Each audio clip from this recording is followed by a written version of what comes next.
ঠিক পুজো এসে যাচ্ছে আর আমার শরীরটাও এখনই খারাপ হতে হলো। শরীরটা যেন একদম চলছে না, ভিডিওগুলো পড়ে রয়েছে, এডিট করতে পারছি না, ভয়েস দিতেও পারছি না। সেইভাবে তো করতেও পারি না, যেটুকুনি কাজ করছি সেটুকুনিও করতে প্রবলেম হচ্ছে। দেন দুপুরবেলা খেয়ে-দেয়ে একটু শুয়েছিলাম মানে ওই জাস্ট একটুখানি। তারপরে খেয়ে উঠেই দেখছি খিদে পেয়ে যাচ্ছে, কারণ খেতে পারিনি, এক মুঠো খেয়েছি। দেন তাড়াতাড়ি রেডি হয়ে চলে গেলাম। একটু ফেসিয়ালের কাজ রয়েছে বাড়ির কাছাকাছি। ফার্স্ট টাইম বাড়িতে গিয়ে কাজ করছি, যেহেতু কাছাকাছি ছিল।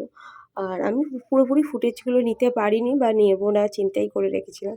তো অনেকের প্রবলেম হতে পারে। তো সেই জন্য তো আমি বাড়ি চলে এসেছি কাজবাজ করে সন্ধ্যেবেলা অ্যান্ড দেন তারপরে মামামকে ওটস করে খাওয়াচ্ছি। একটু দিনটা মানে দুপুরের টাইমটায় প্রচণ্ড হেক্টিক গেল। কারণ আগের দিন থেকে অনেক কাজবাজ হয়েছে।